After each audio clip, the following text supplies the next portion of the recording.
Everyone, good morning. কেমন আছেন সবাই? আশা করছি সবাই ভালো আছেন ও সুস্থ আছেন। আমরাও ঠাকুরের আশীর্বাদে বেশ ভালো আছি। আমার আরও একটি নতুন ব্লগে আপনাদের সবাইকে স্বাগত জানাই। আজ সোমবার আর এখন ঘড়িতে বাজে ওই সকাল 7টা নাগাদ। এখন থেকে আপনাদেরকে সাথে নিয়ে আমি আমার ভিডিওটি শুরু করলাম।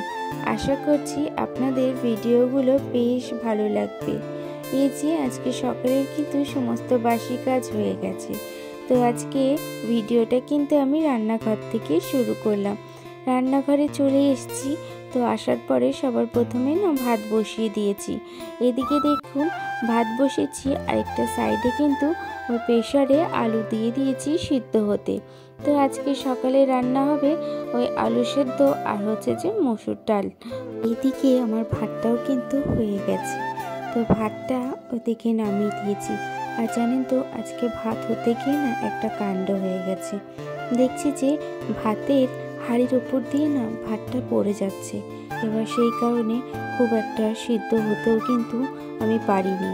তো যেটুখানি হয়েছে একটু শক্ত শক্তই ছিল, তো তারপরে আমাকে ভাতটা নামাতে হচ্ছে। দেখুন একেবারে হাঁড়ির গা বেয়ে কিন্তু প্রচুর ভাত কিন্তু লেগেছিল। তো এদিকে আমার কিন্তু ডালটাও প্রেসারে সিদ্ধ দিয়ে আমি কিন্তু ফোড়ন দিয়ে দিয়েছি। তো ফোড়ন দেওয়ার পরে সবার লাস্টে একটুখানি ধনেপাতা দিয়ে কিন্তু ডালটাও নামিয়ে নিয়েছি। আর সকালবেলা এই ডাল দিয়ে আর আলু সেদ্ধ দিয়ে খেতে কিন্তু বেশ ভালো লাগে। আমার আলু সেদ্ধ হলেই কিন্তু হয়ে যায়, আর কোনো কিছু তরকারি কিন্তু প্রয়োজনই হয় না। তো আপনারা কে কে এরকম খেতে পছন্দ করেন সেটা কিন্তু জানাবেন। তো এইদিকে দেখুন সকালের খাওয়া দাওয়া সবার হয়ে গেছে, এই জন্য সমস্ত বাসন নিয়ে কিন্তু আমি কলতলাতে চলে এসেছি ধুয়ে নেওয়ার জন্য। এই মোটরে জল উঠতে কিন্তু অনেকটাই প্রবলেম হচ্ছে, তো সেই জন্য এখন কয়েকটা দিন কিন্তু এখানেই আমাদের সমস্ত কাজবাজ করতে হবে। তো এদিকে আমার বাসন দেওয়াগুলো হয়ে গেছে, আর বাসনগুলোকে এই চাতালে কিন্তু ওই জল ঝরতে দিয়ে দিয়েছি। আজকে আবার বেশি কিছু রান্না নেই, যেহেতু মা আর দিদি বাড়িতে থাকবে না। তো আমি তো দুজনকে নিয়ে তাতানকে আর আমাদের মনাকে নিয়ে দুজনকে নিয়ে তো অন্য কিছু করতে পারবো না। তো সেই জন্য মা বললো আজকে হালকার ওপরেই দুপুরের লাঞ্চটাও কিন্তু করতে হবে। তো সেরকম ভারী কিছু রাখবো না। আর তাতানদের যেহেতু স্কুল থেকে খাবার আনবো, তো সেই জন্য ওদেরও রান্নাবান্নার কিন্তু কোনো কষ্ট থাকবে না। এদিকে দেখুন বাসনটা ধুয়ে কি করেছি, স্নান করে ঘরে চলে এসেছি। আজকে সকালবেলা স্নান করিনি, আজকে স্নান করতে অনেকটাই দেরি হয়ে গেছে। তখন প্রায় বেজে গেছে কিন্তু আমার 10টা মতন। এদিকে স্নান করে ঘরে চলে এসেছিলাম, আর ঘরে এসে বিছানাটাকে গুছিয়ে নিয়েছি। তাতান ওইদিকে ঘুম থেকে উঠে গেছিলো, তো ভাবলাম বাসি বিছানা কতক্ষণ ফেলে রাখবো, আগে বিছানাটাই গুছিয়ে নিই। এদিকে বিছানা গোছানো হয়ে গেছে, গুছিয়ে ছাদে চলে গেছিলাম জামা প্যান্টগুলো মেলতে। এখন যদি জামা প্যান্টগুলো না মেলা হয় তাহলে আর শোকাবে না। আজকে অবশ্য রোদটা বেশ ভালোই দিয়েছে, তো জানি না কি হবে। এর থেকে নিচে চলে এসেছি, আর নিচে এসে ওই যে বাসনগুলো রেখে গেছিলাম, তো সেগুলোকেই ঘরে তুলে নিচ্ছি।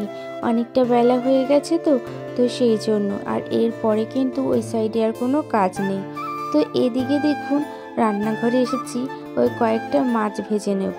মাছ ভেজে তাতানদেরকেও দিতে পারবো, আর তারপরে আমরাও দুপুরবেলা ওই মাছ ভাজা আর ডাল আর আলু সেদ্ধ দিয়ে কিন্তু খেয়ে নেব।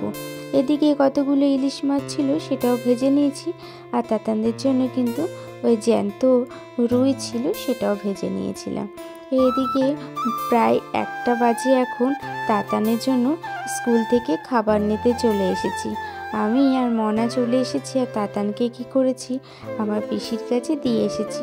ওকে তো এতটা দূরে নিয়ে আসা সম্ভব না, আর তখন কিন্তু প্রায় দুপুর হয়ে গেছে, 1টা তো বেজেই গেছে। ওই ভর দুপুরবেলা নিয়ে যাওয়া সম্ভব ছিল না।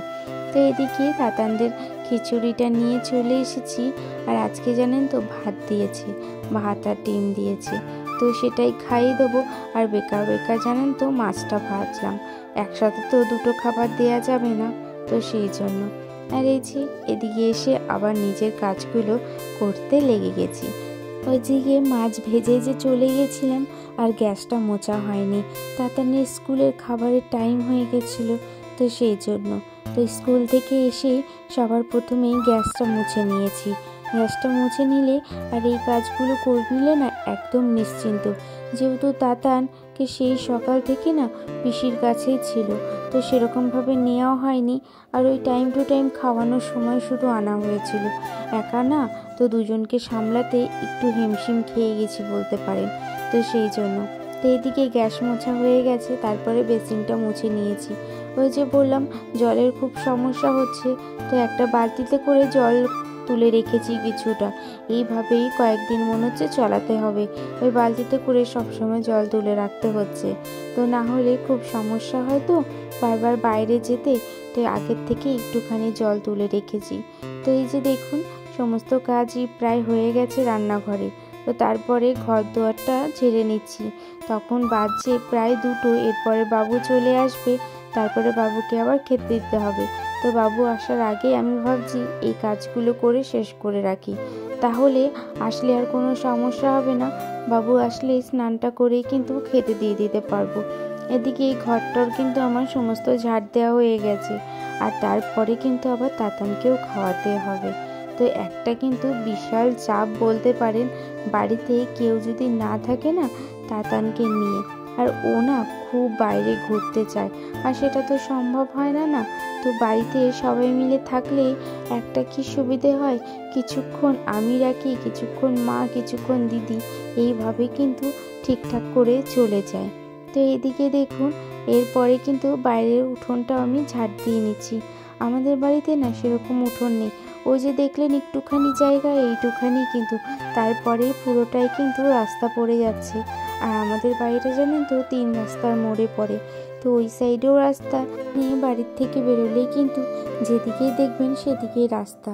তো এরপরে ছাদে চলে এসেছি, ছাদে এসে জামা প্যান্টগুলো কিন্তু তুলে নিচ্ছি। প্রচুর জামা প্যান্ট ছিল আজকে, তো সেই কারণে অনেকটা সময় লেগে যাচ্ছিল। আর আজকে জানেন তো ওই ছাদে আর জামা প্যান্টগুলো গোছালাম না, একেবারে নিচে চলে এসেছি।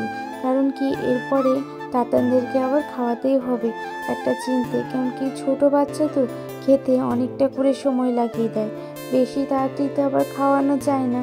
তো সেই জন্য একটু তাড়াহুড়ো করে সমস্ত কাজগুলো করছি। আর জানেন তো ঘড়ির কাঁটা না আমাদের কথাই কেন না শোনে না, মানে উনি ওনার মতনভাবেই চলতে থাকে। তো এইদিকে জানেন তো তারপরে তাতান দেখছি ঘুমিয়ে পড়েছে পিসির কাছে। তো ভাবলাম কি তাহলে একটু ঘুমাক, আমি তাহলে এই কাজগুলো সেরে নিই।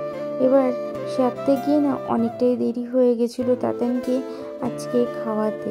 তো তারপরেও কিছু তো করার নেই বলুন, একদিন একটু ওই যে বলে 19-20 হয়ই, মানে সবসময় তো আর সমানভাবে চলা সম্ভব হয় না। তো সেই জন্য এরপরে নিচে এসে সোফাটা দেখছি নোংরা হয়ে রয়েছে, তো সেই জন্য সোফাটাকে আগে গোছালাম। তো তারপরে সমস্ত জামা প্যান্টগুলো গুছিয়ে নিয়েছি। এদিকে জামা প্যান্টগুলো গোছানো হয়ে গেছে, তারপরে আলনাতে কিন্তু আমি রেখে দিচ্ছি। তো আজকের মতন ভিডিওটা আমি এখানেই শেষ করলাম।